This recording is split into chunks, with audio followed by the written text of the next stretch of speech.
pode apostar. Toda vez que tiver um bichinho ferido em um thriller, vai ter um psicopata junto. Where's Jane? Mr. Russell believes that you made a mistake. You have never met my wife.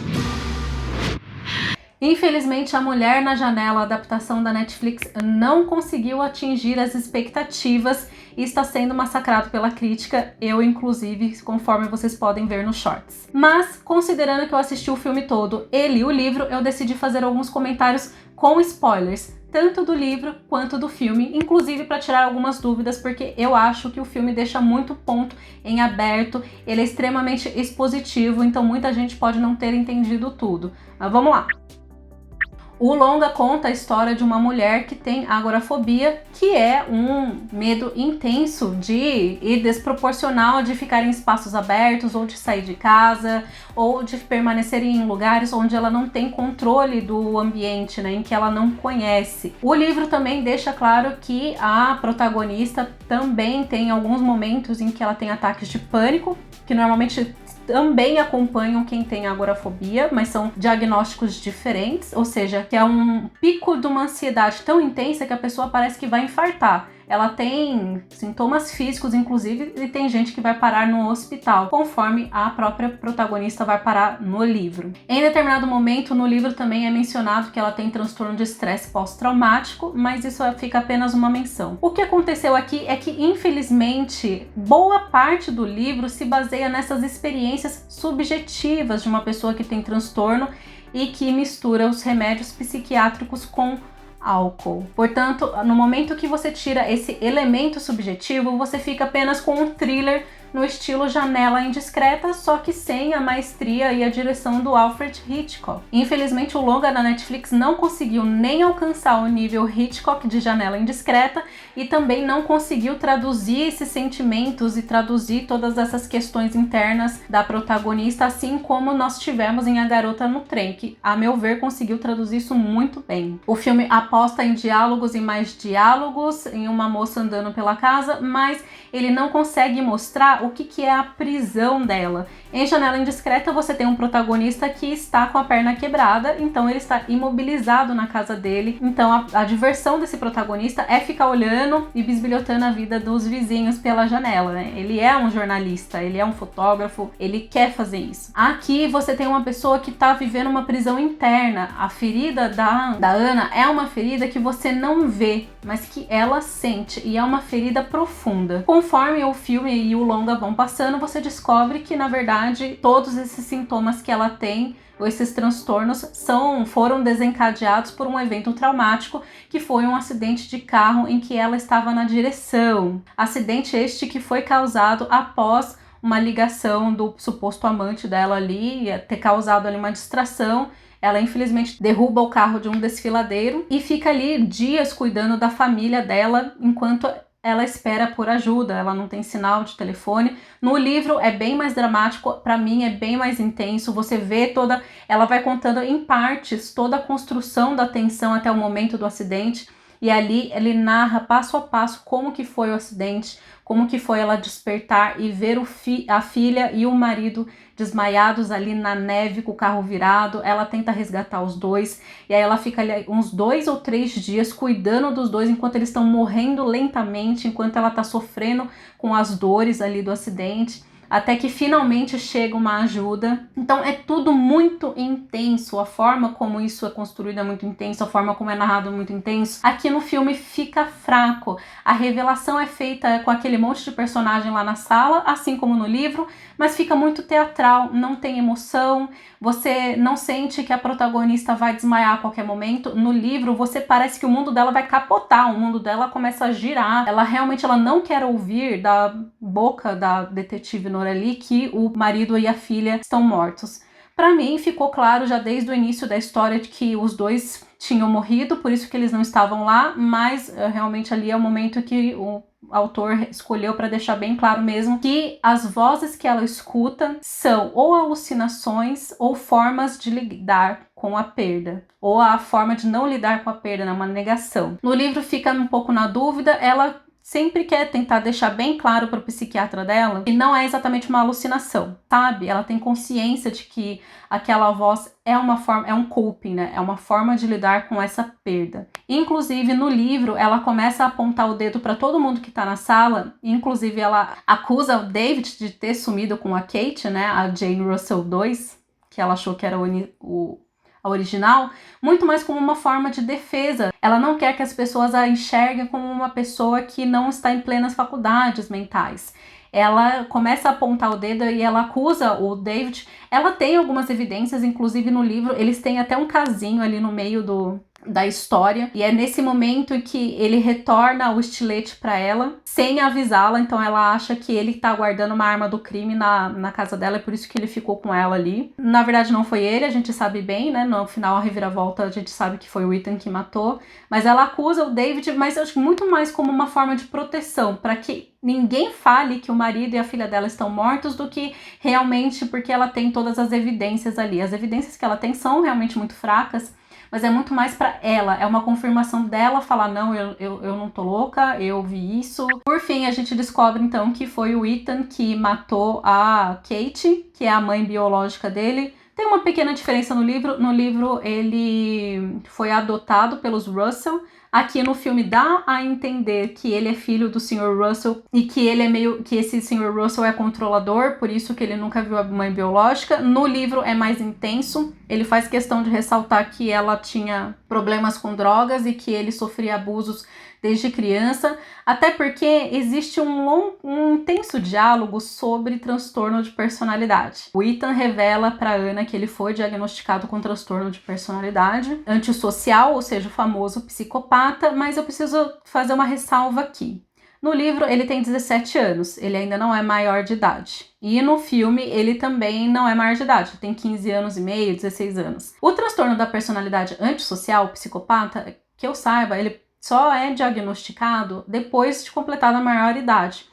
Até então, você fala que a pessoa tem transtorno de conduta. Mas, basicamente, os critérios para você realizar esse tipo de diagnóstico envolvem falta de empatia, falta de remorso, desconsideração pelo direito alheio, manipulação, impulsividade. Algumas das características que o Ethan apresenta ali ao longo do filme e do livro, porque ele revela que ele estava invadindo a casa da Ana todo esse tempo. E até a revelação no livro é muito mais intensa. Eu achei demais, eu achei super exagerado esse ato final aí no livro também, achei meio exagerado, mas devo dizer que me causou um certo frio na espinha, porque eu achei que foi uma boa sacada, eu achei que foi interessante, porque até então, gente, a graça do livro é exatamente você ter uma narradora não confiável, uma pessoa que bebe e que usa remédio psiquiátrico, então você não sabe até que ponto a Ana fez alguma coisa ou deixou de fazer alguma coisa, né, nem ela sabe, mas na hora que o Ethan se revela, você fala, ele estava invadindo sim a casa dela. Então ela estava com a pulga atrás da orelha com razão, certo? Só que ninguém acreditava, porque uma pessoa que tem agorafobia, transtorno de pânico, essas coisas, são tipos de transtornos muito voltados... São tipos de transtorno de ansiedade. A ansiedade é um sentimento normal, é uma série de reações que nós temos normais, que a gente fica antecipando o futuro, que a gente fica alerta para se proteger do perigo, que a gente imagina as possibilidades para poder escapar. É um tipo de funcionamento normal. O problema é quando ela ultrapassa um certo pico, um certo nível do que é considerado aceito, que é considerado normal, e quando ela persiste, aí sim você tem um dos transtornos de ansiedade. Então a pessoa fica alerta o tempo inteiro, ela fica com uma sensação de que ela está em perigo o tempo inteiro. Tava com uma pulga atrás da orelha, mas não dá pra você ter certeza, porque a pessoa que tem algum transtorno de ansiedade tá sempre com a pulga atrás da orelha. Então o interessante da narrativa é você definir, né, até onde é a percepção dela, a percepção de perigo dela, e até onde é um perigo real. No fim das contas, a gente descobre que é um perigo real. Só que como o filme não consegue transmitir esse medo intenso que ela tem, fica falho. No livro, o momento que a Jane Russell, falsa, tá sendo atacada na janela, a Ana tenta correr para socorrer. Só que ela cai no meio da rua porque ela tem um ataque de pânico, pelo que eu entendi. No livro, ela vai inclusive parar no hospital, tá? Parar no hospital, e aí ela tem reações intensas, ela tem que tomar remédio. O detetive, ela conhece o detetive nesse momento do hospital, a leva para casa. Até para ela conseguir sair do carro para ir para casa é um parto é muito sofrido, é muito difícil. O filme falhou. O filme deveria ter mostrado isso para mostrar a intensidade dos sintomas. E o filme falhou nisso, entendeu? Porque não basta falar, gente, quando você tem um roteiro, não basta você ficar dialogando e expondo, porque isso não mostra intensidade. Nós, como telespectadores, nós temos que ver a coisa acontecendo, e aqui você não tem. Outra coisa que eu achei que foi muito mais interessante, muito melhor no livro, é a revelação final de quem que foi o assassino da Jane Russell falsa. Porque no livro, o gatinho tá com a pata machucada, mas o Ethan vai visitar a Ana e ele não vê o gatinho. Ou ele sabe que o gatinho tá por ali, mas ele não vê a pata machucada do gatinho. E aí o Ethan revela pra Ana toda a história da Kate. Ele fala, a Kate na verdade é minha mãe biológica, ela tava importunando a gente, eu até queria conhecê-la, falei pros meus pais, eles não gostaram da ideia, e a Kate ficou indo lá em casa, foi quando você a viu pela janela, e aí meu pai perdeu a cabeça, acho que a minha mãe perdeu a cabeça, ele acusa a mãe. Ele fala que a Jane Russell matou a Jane Russell falsa.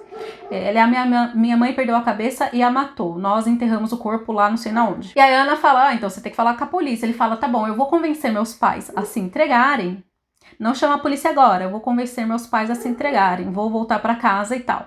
E aí no que eles estão se despedindo, ele pergunta da pata do gatinho.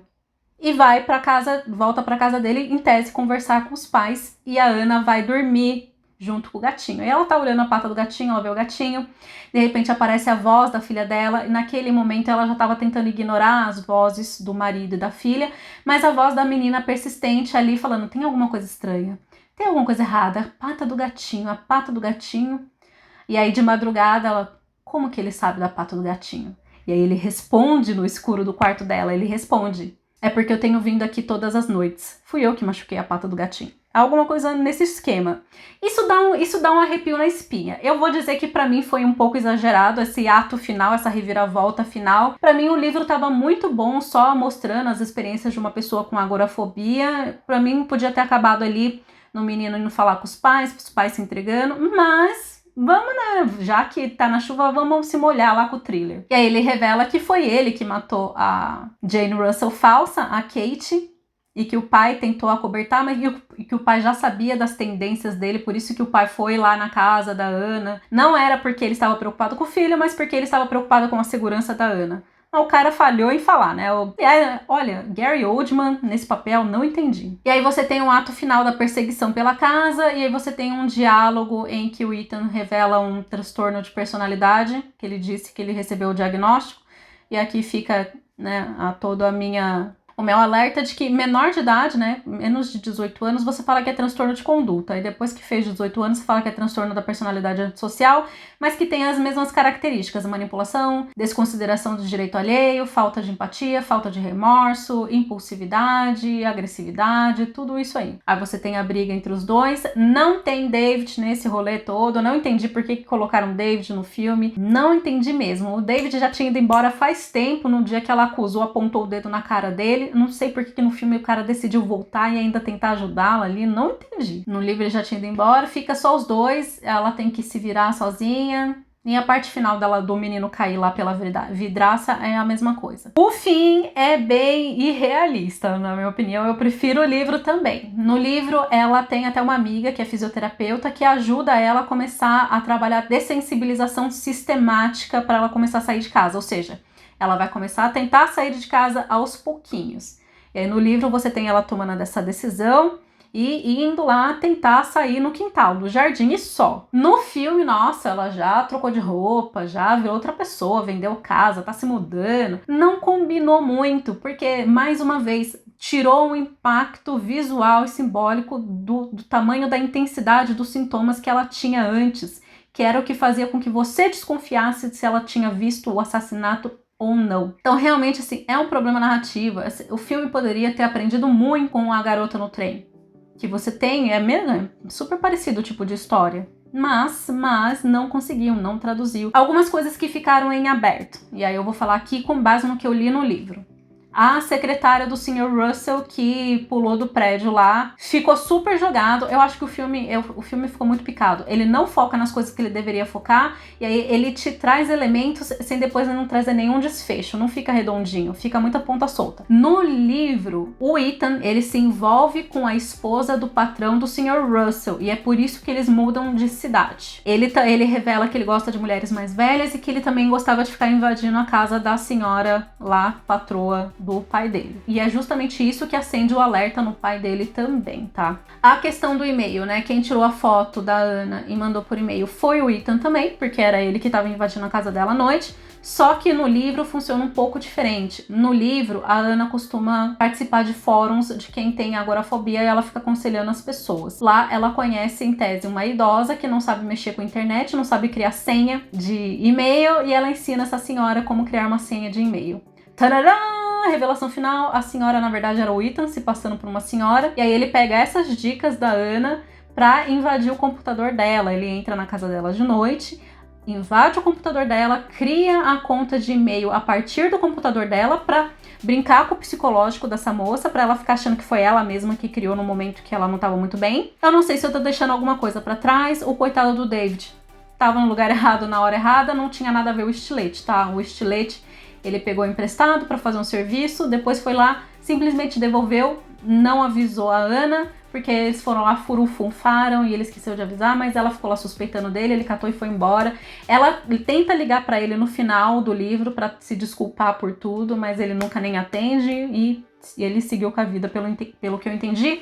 E os pais do menino, né, do Ethan Russell, vão presos porque eles acobertaram a morte dessa Kate. E o detetive pede desculpas pra Ana e aquela detetive Norali, que ela... No livro, é que no filme ela não tem muito tempo de tela, mas no livro ela é bem mais cruel. Ela chega a ser extremamente cruel, ela não tem tato nenhum com uma pessoa que tá sofrendo. O detetive, né, o moço lá, ele tem mais tato. Ele tenta conversar mais com a Ana, mas ela não tem nenhum. E é isso. Vou tentar responder todos vocês aqui nos comentários e a gente continua esse papo aqui embaixo, tá bom? Fico por aqui então. Beijos.